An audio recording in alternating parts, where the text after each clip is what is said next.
नमस्कार, मैं कुमार संतोष। आप देख रहे हैं भोजपुरिया बिहार। भोजपुरिया बिहार के खास कार्यक्रम में राजनीति के हाल के तहत आज हमारे साथ उपस्थित हैं भोजपुरिया बिहार के संपादक शैलेश कुमार पांडे। इस कार्यक्रम की को शुरुआत करते हैं और जानते हैं सर, पिछले कुछ दिनों से बिहार का राजनीतिक तापमान एक बार फिर से चढ़ गया है। जदयू के संसदीय दल के नेता उपेंद्र कुशवाहा ने पार्टी छोड़कर एक नई पार्टी बनाई है। इस पर आप क्या कहना चाहेंगे? देखिए, आपका तो बात जायज है एकदम। और जैसे दिन का तापमान बढ़ रहा है, वैसे ही बिहार के राजनीति का तापमान भी बढ़ रहा है। जैसे हम लोग अभी ठंडी का मौसम था और ठंडी के मौसम से अब गर्मी की ओर प्रवेश कर रहे हैं, सेम उसी तरह से बिहार का राजनीतिक तापमान भी बढ़ गया है, इसमें कोई शक नहीं है। और परसों जो जदयू के संसदीय दल के नेता उपेंद्र कुशवाहा ने अपनी नई पार्टी का ऐलान कर दिया, जदयू से वे अलग हो गए, तो इसको लेकर जदयू के एक खास धारा जो है, जो उपेंद्र कुशवाहा का ग्रुप है, जो आरसीपी सिंह का ग्रुप है, उसमें काफी नाराजगी है और वे लोग दोनों इन गुटों के साथ हैं और जदयू अभी टूटने की स्थिति में है। और नीतीश कुमार के फैसले से जो बहुत सारे जो जदयू के नेता हैं वे खुश नहीं हैं और वे अपना विकल्प सोच रहे हैं कि हम कहाँ जाएं, किसके साथ जाएं। तो इसमें अभी दो गुट जदयू में बना हुआ है और दोनों जदयू के राष्ट्रीय अध्यक्ष आरसीपी सिंह भी रह चुके हैं। उपेंद्र कुशवाहा भी जब रालोसपा छोड़कर अपना पार्टी का विलय किया जदयू में, तो एक जदयू के कदावर नेता थे, उनके साथ भी काफी संख्या में जो लौ कुश समीकरण कहा जाता है, तो नीतीश के कुमार के पास से लौ और कुश दोनों समाप्त हो रहा है। कुश यानी कुशवाहा, लौ यानी कुर्मी, दोनों कुर्मी के नेता आरसीपी सिंह, नीतीश कुमार कुर्मी हैं, तो कहते हैं कि लौ कुश जो मेरे साथ है, तो लौ कुश का एक हिस्सा अब इनके पास से खिसक चुका है। और जब उपेंद्र कुशवाहा नई पार्टी की अपनी घोषणा किए, तो जो पटना में उनका कार्यक्रम था, उस कार्यक्रम में देखा गया कि काफी ज्यादा कार्यकर्ता आए हुए थे। कई जदयू के कदावर नेता प्रदेश महासचिव तक उस कार्यक्रम में आए हुए थे। तो इसको लेकर तो बिहार का राजनीतिक तापमान एकदम बढ़ चुका है, उसमें कोई शक नहीं है। नहीं, ऐसा तो है कि जदयू के जो राष्ट्रीय अध्यक्ष उपेंद्र कुशवाहा थे, जदयू संसदीय दल के नेता जो थे, उनकी जब पार्टी में जब वो विलय किए तो उन सारे उन्हें कार्यकर्ता तो जदयू के हो गए, उनके पास तक कुछ जनाधार अब रहा नहीं। अब वो फिर पार्टी छोड़कर फिर वो नई पार्टी बनाए हैं, तो इससे तो जो पहले के जो उनके वोटर थे या पहले के जो उनके कार्यकर्ता थे, इसमें तो काफी रोष होगा। देखिए, जो उनके उपेंद्र कुशवाहा के जो कोर कार्यकर्ता थे, तो उनको जदयू के पार्टी में कोर कमेटी में उनको जगह दिया गया था, जिसमें जिला से लेकर और प्रदेश की जो कमेटी है उसमें वे लोग सर्वोच्च पद पर थे। और आज भी वे लोग उपेंद्र कुशवाहा के साथ खड़े हैं। उसमें से 20% कार्यकर्ता जो रालोसपा के समय थे, वे लोग जदयू में हैं, लेकिन उस समय का इंतजार कर रहे हैं। क्योंकि नीतीश कुमार की जो स्थिति है, कहा जा रहा है, नीतीश कुमार कह रहे हैं कि 2025 में हम तेजस्वी के नेतृत्व में चुनाव लड़ेंगे। लेकिन कल जब ललन सिंह का बयान आया उस बात को लेकर, तो जो तेजस्वी के जो समर्थक हैं, आरजेडी के जो समर्थक हैं, उनका भी बयान सामने आने लगा है। और एक विजय मंडल जो राजद के विधायक हैं, वो तो यहाँ तक कह दिए कि होली के बाद से बिहार में एक और होली खेला जाएगा और तेजस्वी यादव बिहार के मुख्यमंत्री के गद्दी पर बैठने वाले हैं। अच्छा सर, एक चीज अब आगे चलते हैं जी, बिहार की राजनीति में क्या कुछ बदलाव होने वाला है? इस पर आप क्या देखेंगे? विजय मंडल का बयान, लगातार सुधाकर सिंह का नीतीश कुमार पर हमला, सुधाकर सिंह लगातार नीतीश कुमार पर हमलावर हैं जब से उनको मंत्री पद से हटाया गया है। आरजेडी के तरफ से फॉर्मेलिटी के तौर पर उनको चिट्ठी दी गई और यहां तक कि अभी कुछ दिन पहले जो रामचरितमानस को लेकर विवाद हुआ, आरजेडी के तमाम नेता रामचरितमानस पर अपनी प्रतिक्रिया दिए, विवादित बयान दिए और उन विवादित बयानों को जदयू के नेता खंडन किए, जिसमें नीरज कुमार जदयू के कदावर नेता हैं, अशोक चौधरी हैं, और अशोक चौधरी पर आरजेडी के नेता लगातार आरोप लगा रहे हैं, कई आरजेडी के नेता हैं। तो जो महागठबंधन है, इसमें तो अभी बयानों को अगर देखा जाए तो एकदम घमसान मचा हुआ है। और स्थिति जो विजय मंडल कह रहे हैं कि होली के बाद बिहार में एक नई होली खेली जाएगी, तो इसकी संभावना बन रही है। और कल के बयान से जो ललन सिंह का जो बयान आया है कि 2025 में समय परिस्थिति के अनुसार देखा जाएगा, तो उस बयान के बाद से जो माहौल है काफी आरजेडी के कार्यकर्ताओं का और नेताओं का काफी चेंज हो चुका है। और वे लोग सब लोग अपने जुगाड़ में लगे हुए हैं। और हो सकता है होली के बाद से विजय मंडल का जो बयान है वो सच साबित हो जाए। अच्छा, अब इस करीब में हम ये जानना चाह रहे हैं आपसे जी, इस राजनीतिक उथल पुथल में उपेंद्र कुशवाहा ने अपनी नई पार्टी बनाई है। जी जी। तो क्या अपनी नई पार्टी को ये क्या भाजपा के साथ फिर लड़के चुनाव लड़ेंगे या ये अकेले अपने दल पे चुनाव लड़ेंगे? देखिए, अभी तो ये नई पार्टी बनाए हैं और ये लगातार भाजपा के नेताओं से संपर्क में। अभी आज मतलब उनका एक वीडियो वायरल हुआ था, अपने चैनल पर हम डाले हैं। संजय जायसवाल के साथ वो बातचीत करते नजर आ रहे थे और एक दूसरे से लोग मजाक कर रहे थे। वो वीडियो सोशल मीडिया पर काफी वायरल हुआ है। उसके बाद से भाजपा का सांसद मनोज तिवारी का कैमूर में कार्यक्रम था। इस दौरान उन्होंने उपेंद्र कुशवाहा को बधाई दी है। लेकिन उपेंद्र कुशवाहा काफी होशियार नेता है। अभी 2024 के लोकसभा चुनाव में जो भी समय है, ये पहले अपने कार्यकर्ता के बल पर बिहार में एक प्रदर्शन करेंगे और अभी एक यात्रा का ऐलान उन्होंने कर दिया है और अपनी यात्रा का शुरुआत बहुत जल्दी करने जा रहे हैं। और गांव गांव जिला जिला जाएंगे, अपना शक्ति प्रदर्शन करेंगे और उसके बाद ये क्या करेंगे कि गठबंधन जिससे भी करना होगा उस शक्ति प्रदर्शन के हिसाब से वो सीट मांगेंगे और जहां इनका फिट बैठेगा उसके अनुसार ये गठबंधन भी करेंगे। हो सकता है बीजेपी के साथ चले जाएं, इसमें कोई शक नहीं है, क्योंकि महागठबंधन में तो इनकी स्थिति कहीं बन नहीं रही है। तो हो सकता है कि बीजेपी में लोकसभा के चुनाव को देखते हुए जा सकते हैं।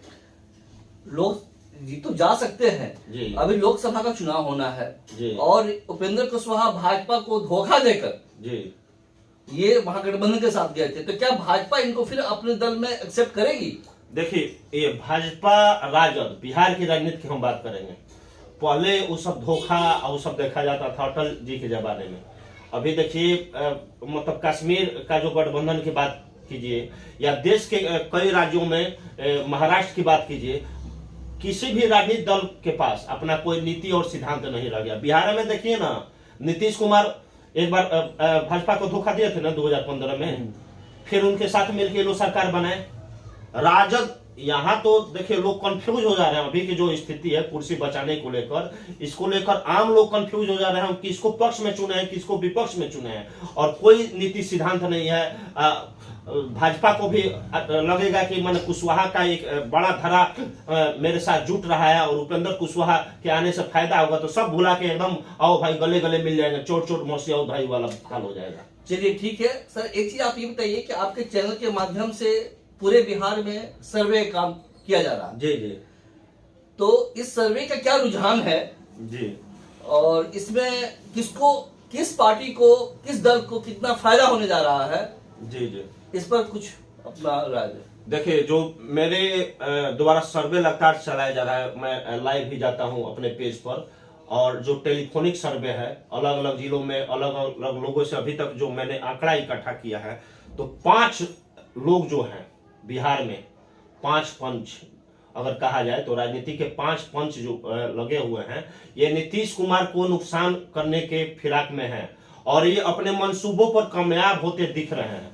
अब 5 पंच में कौन कौन से लोग हैं, तो 1 नंबर में उपेंद्र कुशवाहा, उसके बाद से चलते हैं हम प्रशांत किशोर की बात कर लेते हैं, दूसरा व्यक्ति, तीसरा है आरसीपी सिंह, चौथा है चिराग पासवान और उसके बाद से 5वें नंबर पर व्यक्ति का नाम नहीं लेंगे, एक राजनीतिक दल का नाम लेंगे जिसका नाम है भाजपा। ठीक है। और जो रुझान है, अब रुझान की बात कर रहे हैं तो बिहार के लोग का जो रुझान सामने आ रहा है, ये सब लोगों से हटकर अभी 2 लोगों की सिर्फ चर्चा हो रही है बिहार में।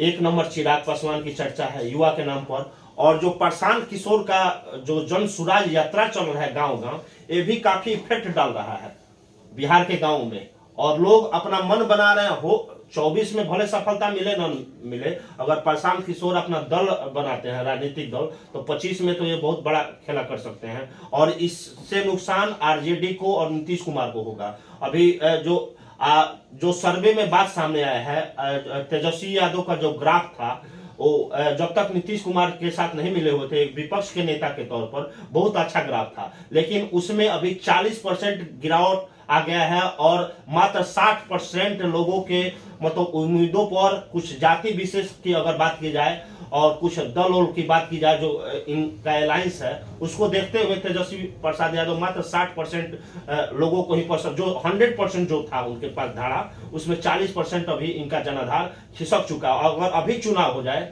तो अभी के चुनाव में मतलब सबसे ज्यादा अगर फायदा अगर देखा जाए तो अगर बीजेपी चिराग पासवान के साथ अलायंस करके चिराग पासवान को अगर मतलब मुख्यमंत्री का उम्मीदवार घोषित करके अगर चुनाव लड़ती है तो बीजेपी को बम्पर फायदा होने वाला है, क्योंकि जो यूथ है वो चिराग पासवान के नाम पर दीवाना है और हर विधानसभा में अगर देखा जाए तो 10 से 15,000 वोट चिराग पासवान का अभी बन चुका है। और अभी आप उपचुनाव का नतीजा देख लीजिए, चिराग पासवान जिस जिस विधानसभा उपचुनाव में गए हैं वहां बीजेपी को जीत मिली है। और बिहार में महागठबंधन के सरकार को रहते हुए कुढ़नी का जो उपचुनाव हुआ अभी वहां ये लोग हार गए, गोपालगंज का जो उपचुनाव हुआ उसमें वो हार गए। अब रह गई अनंत सिंह की, तो अनंत सिंह की पार्टी के बदौलत नहीं जीते हैं, वो व्यक्तिगत उनका जनाधार है उस क्षेत्र में। तो वो हर क्षेत्रों में कुछ छत्रप हैं जिनका व्यक्तिगत जनाधार है, उनका पार्टी से कोई मतलब नहीं है, जिसके बदौलत वो चुनाव जीतते हैं। तो ये सारी स्थिति है। और अभी जो सर्वे का जो रुझान है उसमें नंबर 1 युवाओं की पसंद चिराग पासवान, पढ़े लिखे और जो मतलब शिक्षा से जुड़े हुए लोग हैं उनका पसंद प्रशांत किशोर का जो आइडियोलॉजी है, उनका जो मॉडल है, वो लोग बात सामने आ रही है। और तीसरे नंबर पर मतलब तेजस्वी यादव हैं और छठे नंबर पर अभी नीतीश कुमार हैं। छठे पायदान पर जो हमारा सर्वे है, तमाम तरह के जो सर्वे और रिपोर्ट आ रहे हैं उसके मुताबिक मैं बात कर रहा हूँ। जहां तक प्रशांत किशोर की बात है, अभी उनका तो कोई राजनीतिक पार्टी है नहीं।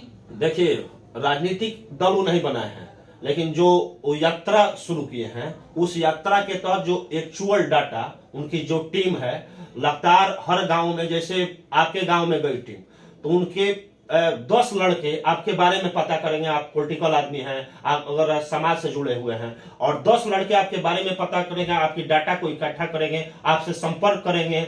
और जो सरकार की जो फेलियर नीति है, क्योंकि देखिए प्रशांत किशोर रणनीतिकार रहे हैं और देश की राजनीति में उनका एक अपना दबदबा रहा है, इसमें कोई शक नहीं है। या नरेंद्र मोदी को पीएम बनाने से लेकर हो, या नीतीश कुमार को सीएम बनाने से लेकर हो, या देश के अन्य राज्यों में सीएम बनाने को लेकर है, उनकी रणनीति सफल रही है। तो उस मामले में अभी जहां जहां जा रहे हैं वहां का माहौल, जब वहां बैठक कर रहे हैं, जैसे हम गोपालगंज की बात कर रहे हैं तो गोपालगंज में हमारे गांव के 3 किलोमीटर की दूरी पर जब प्रशांत किशोर गए हुए थे तो मैंने देखा कि एक दिन मजदूरों के साथ बैठक किए, एक दिन किसान मजदूर का बैठक किए, एक दिन जनप्रतिनिधियों के साथ बैठक किए, एक दिन शिक्षित लोगों के साथ, प्रोफेसर डॉक्टर के साथ बैठक किए, एक दिन बैंकर के साथ बैठक किए, एक दिन नियोजित शिक्षकों के साथ बैठक किए, और तमाम तरह के आंकड़ों के साथ वो बात कर रहे हैं, उनके मन के मुताबिक बात कर। जो आदमी जैसे शिक्षक जो सुनना चाह रहा है, नियोजित शिक्षक, उसको तर्क देकर उसको समझा रहे हैं। जो डॉक्टर है सुनना चाह रहा है, जो बैंकर सुनना चाह रहा है उसको उसके तर्क के अनुसार समझा रहे हैं और उसके मन मुताबिक अपनी मतलब फिलोसफी को रख रहे हैं। तो प्रशांत किशोर अपने रणनीति में इस तरह से कामयाब हो रहे हैं। अभी भले राजनीतिक दल न बनाए हो, लेकिन उनका सर्वे भी चल रहा है और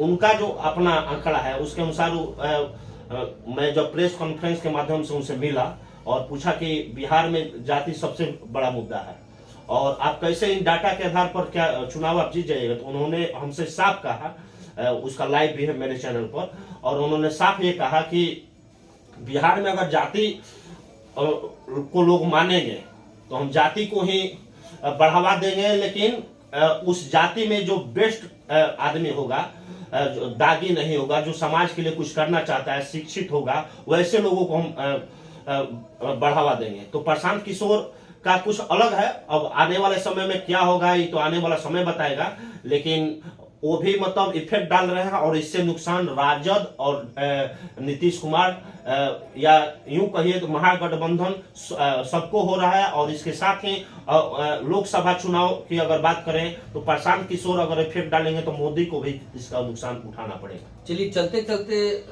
अंतिम में हम ये जानना चाह रहे हैं कि कौन सी दल इस बार एक नंबर पे रहेगी आपके सर्वे के अनुसार?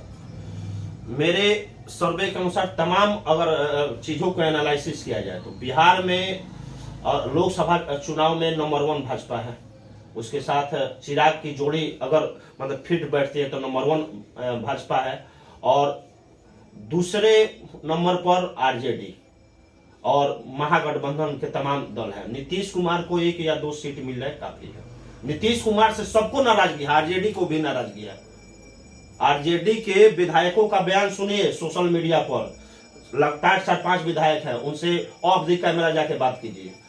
मैं अगर गलत बोल रहा हूं तो इसको कोई गलत साबित कर दे तो मैं जो कहिएगा वो, और मैं डाटा के आधार पर कर रहा हूं। मैं आरजेडी के नेताओं से भी टेलीफोनिक बात किया हूं, कई नेताओं से बात किया हूं, कार्यकर्ताओं से बात किया हूं, जो ग्रामीण स्तर के कार्यकर्ता हैं उनसे बात किया हूं, और उसके आधार पर मैं अपनी बात को रख रहा हूं। चलिए, इस कार्यक्रम के तहत बहुत बहुत धन्यवाद। अब हम नेक्स्ट कार्यक्रम में फिर आपसे मुलाकात होगी और राजनीतिक विषय पे चर्चा होगी।